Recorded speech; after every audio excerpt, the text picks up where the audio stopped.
Hello everyone, welcome back to another episode of Just Jasmine Yappin'. I just really want to talk about my health, and if anyone gets triggered by weight, fitness, I don't know. If honestly though, if you weren't interested in this topic, you wouldn't have clicked on the video. So I'm just going to assume that if you are listening, you want to know a little bit more about my fitness journey. So, oh boy, where do I even start? I guess I'll start with how I began to work out in the first place, because now I'm at a place where I work out frequently. I work out every day, if not 6 days a week. I am on it, girl. But as I say workout, I don't mean like CrossFit and die. I just mean like I either went on like an hour walk at like a high pace, or I either did HIIT, or like I do strength training. So my workout regimen just changes depending on the day, but I normally like to get in 3 days a week of strength training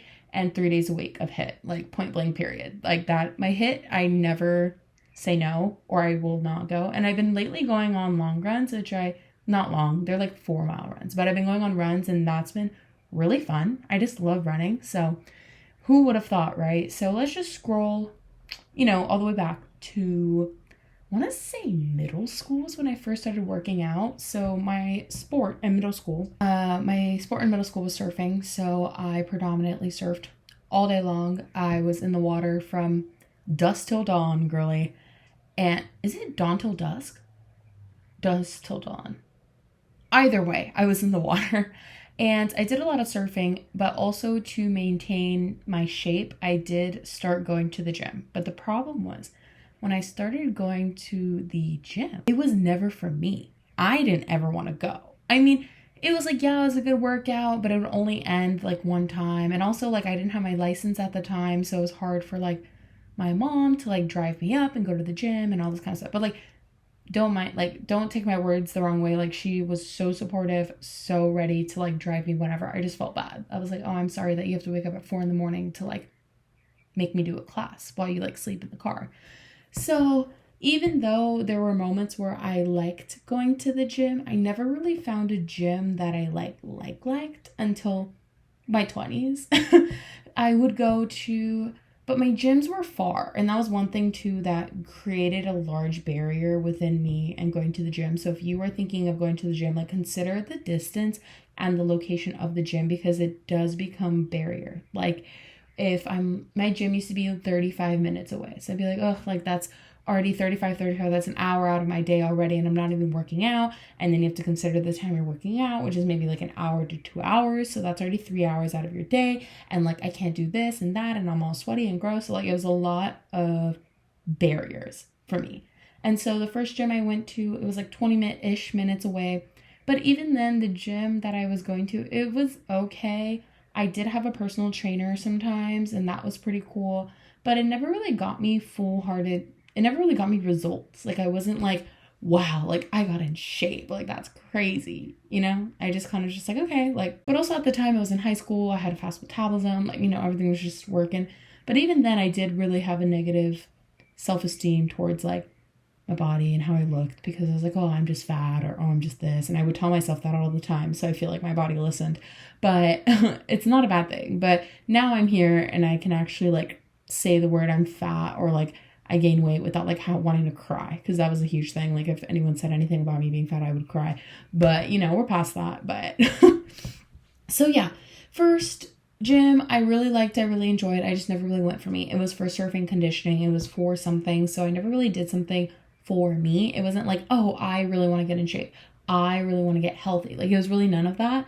And also I didn't really have a strong sense of like community. Like there's people I knew, but I wasn't really like close with anyone. So I kind of just felt like I was just floating along and being malleable and just skittling. So it never really felt like anything. And then I went to a bodybuilding gym for around a year, I would want to say. And that gym was sick. Like, I love that gym. If it wasn't like 35 minutes away, I would go all the time, because holy smokes, the machines in there, the vibes. But also it just became super awkward because I would try to like flirt with people. And so now I don't go there anymore. It was really funny because the first time I ever like prayed a prayer was actually when I was driving that way to the gym. And this guy and I were like kind of, talking, getting along. And he was like, oh, like you look like, and he was like, oh, like your body looks good. I'm like, thanks. Like been working out and all that kind of stuff. And I thought that meant that he was in love with me. So I went on this whole rampage. And then the first time that I was driving up and he was there, he didn't like respond to me.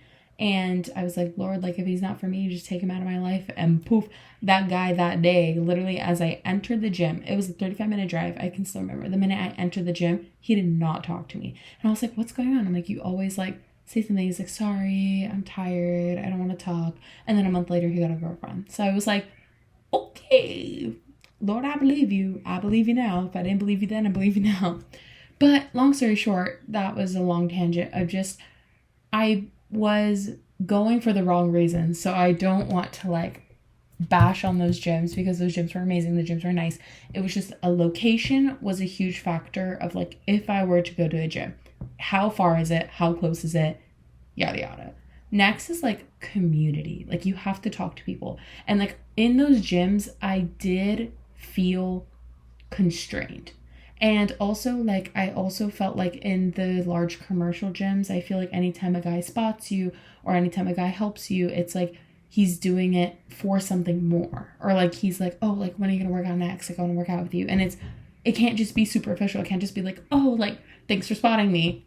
Shoo, bye. So it was a lot of that I had to battle with. So now I don't go to a commercial gym. I actually go to like a family friend's house and I work out, and like it's been amazing. And so it is a lot of things to consider when you are going to a gym. Just consider, like, do you know anybody that's going to that gym? Like, are you open to meeting people going to that gym? Like, and also just know the right mindset. Like for me, I was very insecure when I first started going to the gym. I would never take off my pump cover. I would always work out on a long sleeve. I would never like work out on just a workout set. And like now me, like 3 years later, I'm working on a workout set and it feels weird if I put a t-shirt on. Like it's crazy. But it's not to show that I'm like happy flaunting my body. It's more so like I'm happy that I'm building my confidence to be able to show off my body. Because before I was very like pump cover t-shirts, like always like hoodie, like anything to like conceal. Yeah, so it was a lot of inner battles. So I wasn't really specifically ready to take on a fitness challenge for me. And then came January 2023, which will now be 3 years ago. That's insane. Like 3 years ago, I would have never imagined that a family friend who lives so close to me could like possibly change my life. But I ended up going to this gym near my house. They live 2 minutes away if I speed, 5 if I drive slowly. But but I just found so much community, and something that has honestly helped me so much. And I want you to take this in, like get a note paper. Get a pencil. Work out with people who are older than you. Mindset almost seems superficial. Like it's crazy.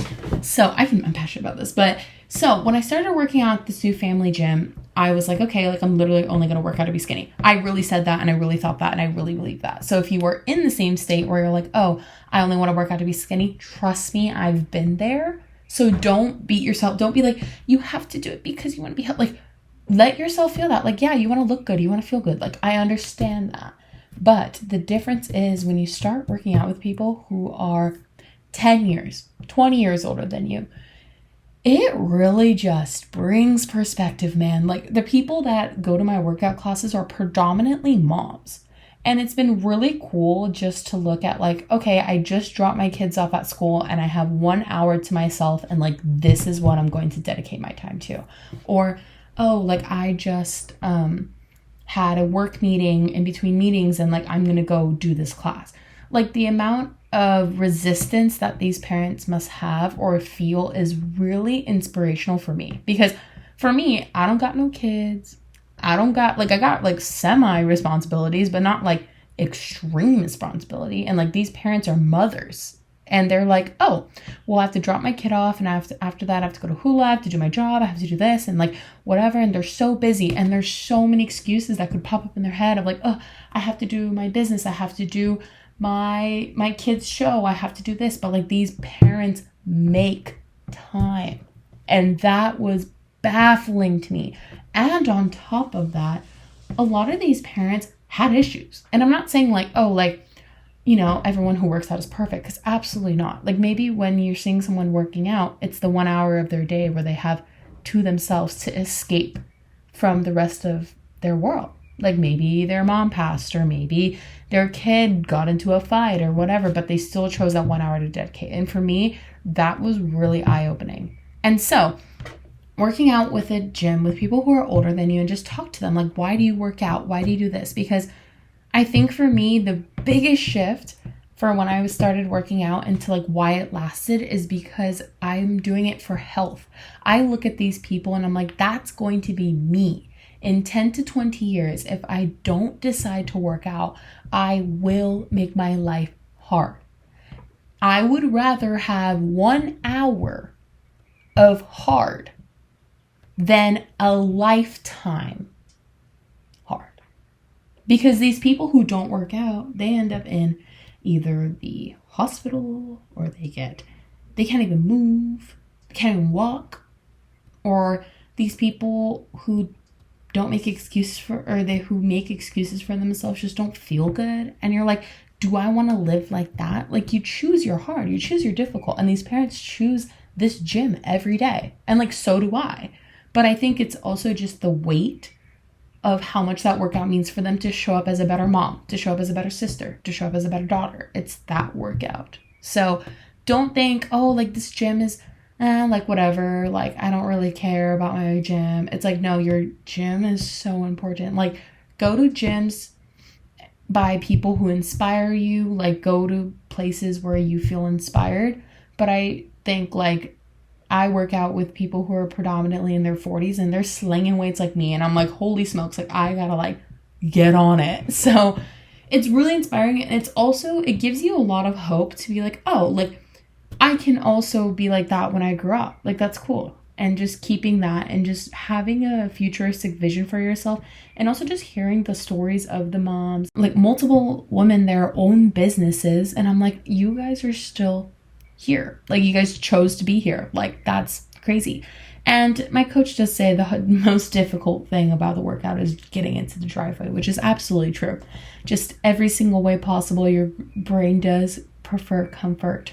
But yeah, so yeah, pick your gym, be wise, pick your community. And so that's why I ended up sticking with this gym for around 3 years. And I have not looked back since. I've not gone to any other gym. I love this gym.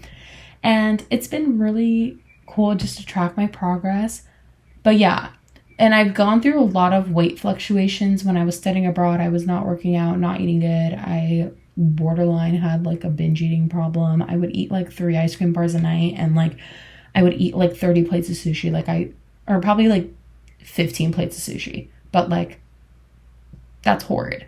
And I would eat so much. Like, my breakfast was like a large iced coffee, a sandwich, a rice ball, and a snack. Like, good grief. So yeah, I definitely dealt with a lot of binge eating problems. When a lot of people are like, oh, I didn't eat, like I was the person who ate all the time, consistently. I was a person who was addicted to sugar. Like, I loved sugar. My McDonald's order, like if I was sad, I would literally go to the drive-thru McDonald's. I would order 1 large Oreo regular size, but yeah, 1 Oreo McFlurry, 20 pieces of chicken nugget, and a Big Mac, and a large fry, and I would eat it all. Like, that's not okay. Like, and it was crazy. Like, I just thought that was normal. I was like, oh yeah, that's me. Like, I just order this after I have a sad day. And so that's a thing too, is that I had to learn how to regulate my emotions, which is crazy because you're like, I clicked on this podcast for you to talk to me about fitness. Like, why are you on mental? And you're like, no, like it's all mental. But I had to learn how to disassociate sadness with food and dopamine. Like, every time I'm sad, I shouldn't eat something sweet. Like, that's just not okay, because then I would be fat again. But it was a lot of unlearning binging habits. I would also have a hard time with perfectionism. So if I had a day where I ate a donut for breakfast, I'd be like, well, today's over. It's all done. And like, you know what? I ate a donut for breakfast and now it's over. Like, I literally have to eat everything I wanted, because in my mind it wasn't perfect. If you guys are in a diet, just know that every meal is a fresh start. It's not a day, a meal. You can still eat a donut for breakfast and have a salad for lunch. Like, you don't have to go off the rails after you found out that like you ate a donut for breakfast, because you know what, we're all human. Me too. Don't beat yourself up. Like, one day, one meal is not what impacts it. It's what you do every day. So if you're eating McDonald's every day, if you're getting a sweet caramel frappuccino from Starbucks every day, then it's a problem. It's not a problem when you slip up every now and then and you have it. Then it's like, okay, you know what? Move on. Next meal. Right now, as I'm speaking to you, I have lost 3% body fat. I was at 35% body fat when I scanned my bod pod in October, and it is now December, and I'm at 32.8 or whatever, which might not seem like extravagant, but like to me that's a huge win. And like, you got to start somewhere. So funny story about the DEXA scan. Actually, what threw me into this entire health fitness kind of crisis, honestly, was first I went to a DEXA scan, and a bod pod. I keep on calling it a DEXA scan, but if you guys have not gotten your body scanned or like your measurements done, like, don't just look at your weight, like, go in depth, because the more you know, the more you know. And so I actually ended up scheduling a bod pod, which our local college actually does a free bod pod, which is like so cool. And so I drove up there in October, and I was like, wow, like, so cool. I get to see like my body and like what kind of, you know, like breakdown, like, do I have a lot of muscle? Do I not? Like, I'm so excited. And then I walk into the office, and lo and behold, I walk out of there almost hysterically crying. And this is what it was. So basically, yeah, I scanned in the DEXA scan, and the first time I was 210 pounds. And I'm being fully transparent because this is just where I was. I was 210 pounds, and I scanned at 35 point whatever body fat, and I had 136 pounds of muscle, and I was crazy. And I was overeating a lot. I was not counting my calories, and I didn't know necessarily I was overeating, because I was like, oh, like, it's steak, it's good for me. Like, I can eat however much meat I want. I can eat however much ground turkey. I can eat this. But it's like, calories are so calories, girl. Like, just because it's steak doesn't mean you can have the whole cow. And so it took a lot of resistance for me, because I felt that like going into a caloric deficit meant that I wasn't going to be able to eat. But do you know how much zucchini you can eat for like 20 calories? Like, I literally just found this out, and I was like, wow, you just think in your mind, because I had a binging problem, that when I would go into a caloric deficit, I thought I was going to be super restrictive, and I thought it wasn't going to work. But honestly, now that I eat whole foods, which is important, guys, if you guys are going into caloric deficit, you guys have to be eating whole foods, because it's all about finding low calorie but high density foods if you're worried about like not being able to eat. But honestly, you eat so much. Like this morning, I literally had like 15 tablespoons of like egg whites, and it was still fine. Like, just count your calories. I use my MyFitnessPal personally, and that's been working really well for me. And then it just becomes easier for you because you just want to log the same foods. So yeah, number one tip, track your food. And so I walk into the DEXA, and she pricked my finger with like the blood glucose test, and she looks at me and she goes, yeah, you are pre-diabetic. And I was like, oh, did not think. I'm 23. Like, I was 22 at the time, actually. I was like, I'm 22. I'm like, there's no way I'm pre-diabetic. But also, now that I'm looking back, I'm like, okay, 210 pounds, 35% body fat. Right.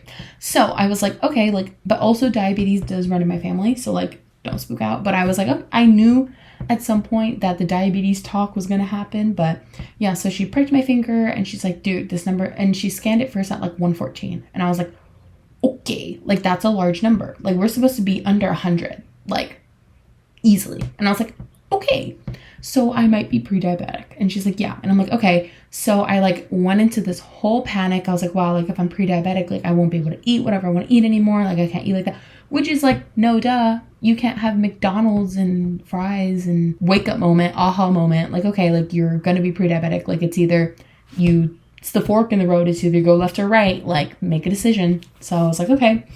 So I ended up actually scheduling a physical and also getting blood work done, which is your A1C, which is your blood glucose over an average of 3 months. So you can't escape that test, girly. My numbers come back. Turns out I was normal. Right? Plot twist. Hee. So not pre-diabetic, but it was a wake-up call for me because I just wanted to make diabetes an excuse. Or, oh, like I'm pre-diabetic. Like that's why my blood won't take insulin. And then I looked at that number back at me and I was like, oh, this is a me problem. Like I need to figure this out. Like it's no longer I wanted something to blame other than me. I was like, no, like I'm just diabetic. See, I told you, like that's why I can't lose weight. Yeah, no.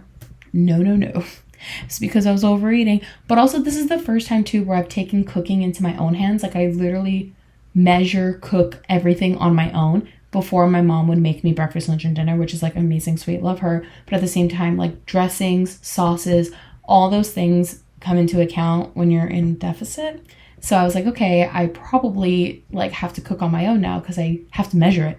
So like counting sauces was like a pain. I was like, I don't want to have to count dressing. Like just let me make simple things. So now like my core meals are like steak, cottage cheese, ground turkey, egg whites, avocado. Literally it. But yeah, so then my numbers came back normal and I had nothing to blame but myself, and I was like, okay, I gotta work on it. Yeah, it's been really cool just to be able to track things and be like, wow, this works. Which is stupid because in your mind you're like, no, like I can't, like I know it's gonna, like I know it's not gonna, but it's like, no, like it literally works. Just caloric deficit and high protein, which sounds, and I don't want to sound like those people that are like, oh, like just do that, but like literally that's what worked for me. I literally started going to deficit, started counting my calories, and I started counting my protein. If that ain't proof, I don't know what is. But yeah, what else can I state on that point? So yeah, the first tip I would give, count your calories. Count your calories. It's so important. You can run all you want, but you can't outrun your fork. You have to count them. And I'm not saying to eat perfect. I'm just saying count them. Like the other day I had an acai bowl and that was probably 1,000 calories. So I was like, okay, like that's a lot of calories, but you know what? I'm going to compensate for the rest of the day. Like, okay, I had an acai bowl for breakfast, which is cool. Yay, healthy, fun. But it's 1,000 calories because it's a lot of fruit and granola, honey, all that fun stuff. So it's like, okay, if I'm going to be tracking that, then the rest of my day I have to eat less. So just it's under a number. Like you don't, like if you want to eat a acai bowl one day, then eat an acai bowl and then just track it after. Just don't think that just because you ate an acai bowl the rest of the day, you can eat whatever you want, because that's just not how it works. And then the second thing is be honest with yourself. This took me a really long time to come to terms with, of just being honest with yourself, being truthful, being like, hey, I don't count my calories. Hey, I don't hit 10,000 steps a day. Hey, I don't drink enough water. Like I don't do these things. And just owning up to it. For me, for a long time, I wanted to blame something other than me. I was like, no, but I'm working out. And it was true. I was working out 5 days a week still, but I just wasn't losing weight because I was eating too much. So like now my body had to go through a lot of recomp just to be like, okay, like we're in losing weight mode. Like we're going to lose weight now. And it did take a lot of patience and time, but also at the same time, I just feel good now. Like I know what I'm going to eat. It feels good. It's in a routine. And then on top of that, daily movement. You can't escape it. You have to run. You have to walk. Not run, but just daily movement a day. Just move. I think it's so important. My hour is my hour to me. It also makes you feel good and show up more. It's not necessarily for the weight loss. I mean, it could help, but I think the main thing is diet. It's diet. Moving your body is so important. It's so important. Like, please make time for it. Make it. Comment down below any fitness goals you have. And I think my fitness goal for this, since we're all talking about it, half marathon on an outer island is like huge goal for me. And another goal I have for myself is to lose, I don't know, maybe another 20 pounds. Love you guys. Stay fit. Do something for yourself today. Love you.